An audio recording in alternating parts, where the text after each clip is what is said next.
Look forward to seeing if it's you or me that dies first. Please. Alright. What are you gonna say? Be serious. No.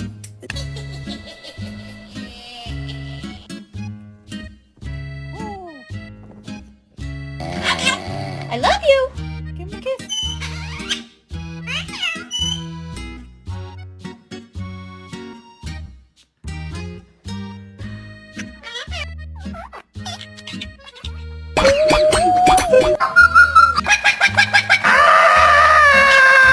As if it had died.